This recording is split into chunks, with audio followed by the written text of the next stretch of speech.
Hello बच्चों, welcome back. तो आज हम आगे पढ़ने वाले हैं क्लास 12 फिजिक्स में। ठीक है, तो फिजिक्स में जो लास्ट हमने ऐड किया था वो हमने देखा था electrostatic potential energy due to n number of charges present है। पर वहां पर हमने क्या लिया था कि कोई भी एक्सटर्नल इलेक्ट्रिक फील्ड प्रेजेंट नहीं है।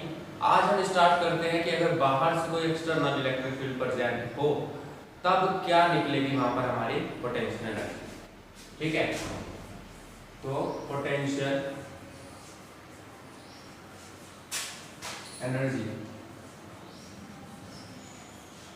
निकालनी है फर्स्ट कब, in the presence of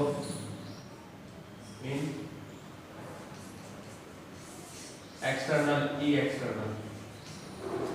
electric field की प्रेजेंट में क्या है। फर्स्ट, अगर सिंगल चार्ज आता है, फॉर सिंगल चार्ज, ठीक है, सपोज हम मानते हैं हमारे पास इलेक्ट्रिक फील्ड प्रेजेंट, ठीक है। अब इलेक्ट्रिक फील्ड प्रेजेंट है तो कहीं ना कहीं वो चार्ज से निकल के आ रही है। ठीक है, अब चार्ज हमने मान लिया बहुत दूर है, चार्ज से निकल के इलेक्ट्रिक फील्ड आती है।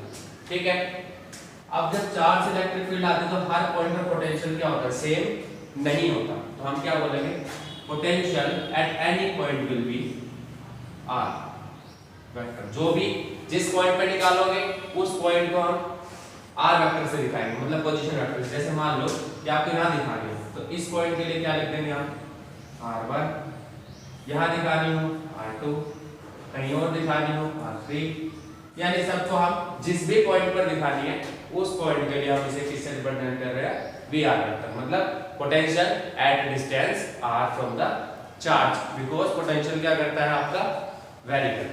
ठीक है, ये पॉइंट हो गया नंबर।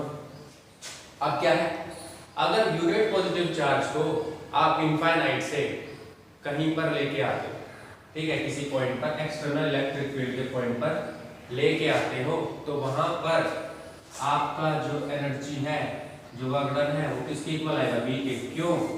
क्योंकि हमें पता है v होता है W/Q, एंड अगर यूनिट पॉजिटिव चार्ज है तो W की वैल्यू चार्ज Q की वैल्यू क्या आएगी 1, then V is equals to W। But अगर आप यूनिट पॉजिटिव चार्ज ना लेके सिर्फ एक चार्ज बोल दो, कि सपोज हम Q चार्ज को इंफिनिटी से किसी एक्सटर्नल इलेक्ट्रिक फील्ड में लेके आते हैं, तो जितना अमाउंट ऑफ वर्क डन होगा वही उसकी पोटेंशियल एनर्जी होगी। तो क्या निकलेगी पोटेंशियल एनर्जी, अगर इस फॉर्मूले से लिखूं तो मैं V इनटू में Q, तो वर्क डन आप लिख सकते हो यहाँ पर, वर्क डन क्या आने वाला है, V potential at point R dot में Q। Simple, potential at point R dot में Q। ठीक, ये किसके लिए था, सिंगल चार्ज के लिए। बहुत इजी कांसेप्ट है, इतना इसको समझना नहीं है हमें। ठीक है, अगर आपके पास दो चार्ज और दो चार्जेस के लिए कैसे निकलेगा भाई, देखो पहले के लिए एक तो एक पॉइंट से रहने वाला है क्या, सपोज चार्ज 1 को लेके आए एट डिस्टेंस r1, तो vr1 डॉट में q1। सिमिलरली चार्ज 2 को लेके आए w2, vr2 डॉट में q2। अब आप दो चार्जेस को लेके आए, q1 को और फिर q2 को लेके आए। अब बस इतना ही, दोनों को सम कर दे, नहीं। अब आपका एक कंसेप्ट और लगने वाला है, पीछे वाला कंसेप्ट, कि भाई जब पहले कुछ भी नहीं था तब तो Q1 लेके आए, तब तो वर्क डन आ गया। अब पहले से एक चार्ज Q1 पर प्रेजेंट है तो Q2 के लिए दो वर्क डन हुए। कैसे, एक तो एक्सटर्नल इलेक्ट्रिक फील्ड में लेके आए, प्लस में आप दूसरा Q1 की इलेक्ट्रिक फील्ड में लेके आए, तो वो वैल्यू क्या होगी, W12, that is K Q1 Q2 divided by R1। बस इन तीनों का हमें सम करना। अगर यहाँ तीन चार्जेस होते तो Vr1 डॉट Q1 Q2 और इसके बाद 3 लिखते, फिर हम सिंपल ये लिखने के बाद जस्ट आपको कुछ भी नहीं करना। अगर मैं समझाऊं आपको तो आपको एक तरीके से सिंपली क्या करना है, नेट टोटल पोटेंशियल एनर्जी किसके इक्वल आएगी, एक्सटर्नल वाले की वजह से लिखो, प्लस में कोई चार्ज नहीं प्रेजेंट होता है तब जो लिखते थे हम वो लिखेंगे बस।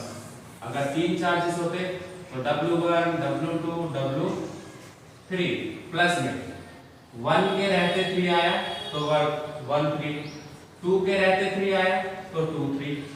मतलब आपको वो वाला क्वेश्चन फिर से n नंबर ऑफ चार्जेस वाला जो पोटेंशियल एनर्जी थी जब कोई एक्सटर्नल फील्ड नहीं थी, उस क्वेश्चन को जस्ट ऐड करना है किसमें, इंडिविजुअल चार्ज को जब आप लेके आए तो एक्सटर्नल इलेक्ट्रिक फील्ड में लाने के लिए जो वर्क करना पड़ा जस्ट उसमें आपको ऐड करते चले जाना, आंसर आ जाएगा। कोई हार्ड नहीं है, जस्ट एक नई टर्म ऐड हो गई है कि एक्सटर्नल इलेक्ट्रिक फील्ड है तो कुछ एक्स्ट्रा अमाउंट ऑफ वर्क आपको करना पड़ेगा। ठीक है, तो ये तो आ गई आपकी पोटेंशियल एनर्जी। ठीक है, अब जो नेक्स्ट कांसेप्ट हमारा है एरिया वेक्टर का।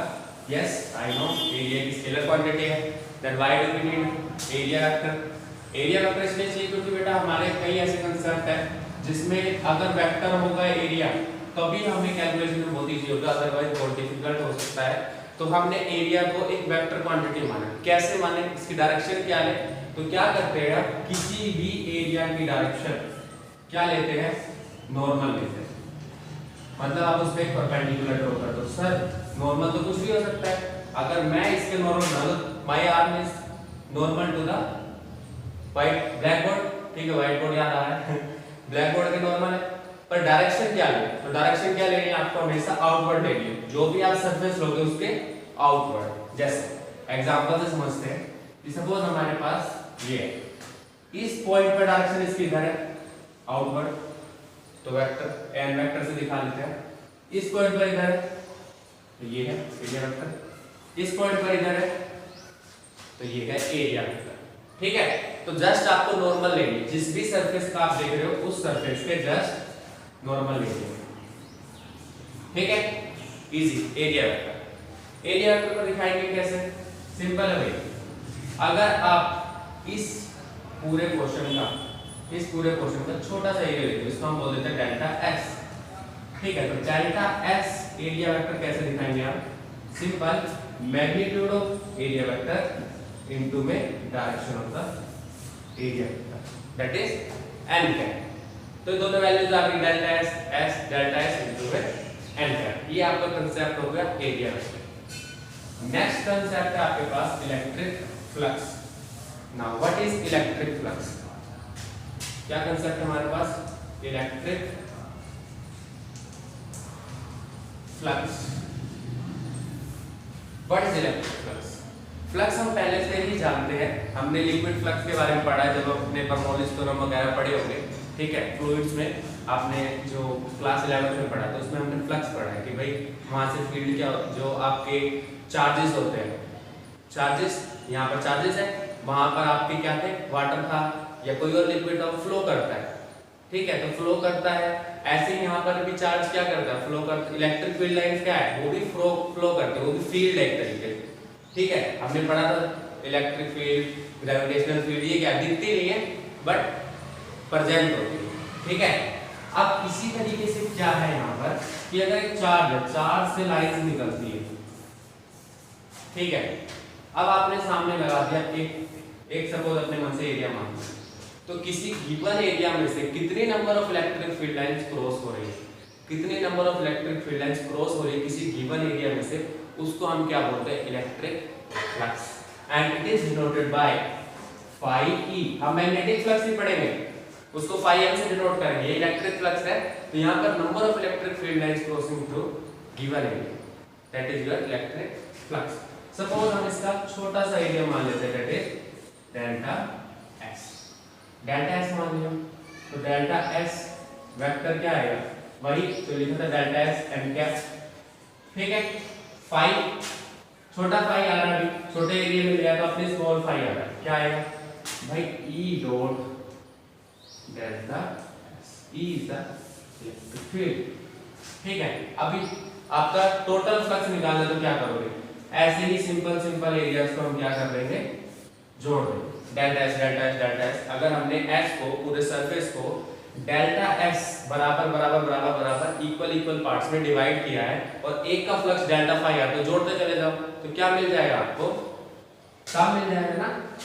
और सम को हम क्या कर सकते हैं, इंटीग्रेट कर सकते हैं। कब, अगर डेल्टा एस 0 को अप्रोच करे तो हम पहले तो लिखेंगे net phi is equal to summation of E dot delta S. और अगर डेल्टा एस जीरो का अप्रोच करता है तो समेशन को हम किससे बदल सकते हैं? Integration. Integration means the summation of infinite small parts. Infinite small parts का हम समेशन कर देते हैं, that is the integration. E dot ds, तो फाई की वैल्यू क्या लिख सकते हैं? ई डॉट में ds, ये वैल्यू आ गया फाई की। अब एक टर्म और आपकी क्या, ई डॉट ds तो हमने लिख दिया, ई डॉट डेल्टा एस हो गया। बट मेन पॉइंट क्या है हमारा यहाँ पर कि ई डॉट ds जो लिखा है वो वहाँ पर डॉट एंगल कैसे बन रहा है? ये आपकी इलेक्ट्रिक फील्ड है, ये इसका एंगल है, यहाँ तो एंगल कितना आ जाता है? 0 डिग्री। बट अगर यहीं पर आपका सरफेस एरिया, सपोज सरफेस इस तरीके का है और फील्ड इस तरीके की है, तो इस सरफेस का नॉर्मल इधर बनेगा, एंगल क्या आएगा आपका? थीटा। तो ये यहाँ इसके बीच का एंगल दिखाता है कि नॉर्मल और इलेक्ट्रिक फील्ड के बीच में जो भी एंगल है वो हम यहाँ पर लिखेंगे। ठीक है, वो एंगल पे डिपेंड करता है आपका फ्लक्स कितना आएगा। फ्लक्स मैक्सिमम होगा जब दोनों के बीच एंगल कितना हो जाए? 0, क्योंकि डॉट है, डॉट का मतलब cos थीटा। और मैंने आपको पहले बताया था जहां थीटा आ जाए वहां 3 के स्थिरांक में लिखा लो। कौन सा? 0, 90 और 180। 0 पे मैक्सिमम, 90 पे 0 और cos 180 -1, दैट इज 0 होता है। इससे एक चीज पता लगती है क्या, कि फाई जो है वो 0 भी हो सकता है, प्लस भी हो सकता है और माइनस भी हो सकता है। ठीक है, 0 हो सकता है कब? जब 90 होगा। प्लस होगा कब? जब 0 to 90 का होगा। माइनस होगा कब? जब 90 से ऊपर चला जाएगा। कोस थीटा का क्वाड्रेंट हम जानते हैं, फर्स्ट पॉजिटिव, बाकी आपका फिर सेकंड थर्ड में नेगेटिव आता है, फोर्थ में वापस से पॉजिटिव होता है। ठीक है, तो ये कंसेप्ट था किसका? इलेक्ट्रिक फ्लक्स का। नेक्स्ट जो हम पढ़ेंगे वो पढ़ेंगे गॉस थ्योरम के बारे में। गॉस थ्योरम क्या होता है, गॉस थ्योरम की एप्लीकेशंस हम डील करेंगे सेपरेट वीडियो। मिलते हैं नेक्स्ट वीडियो।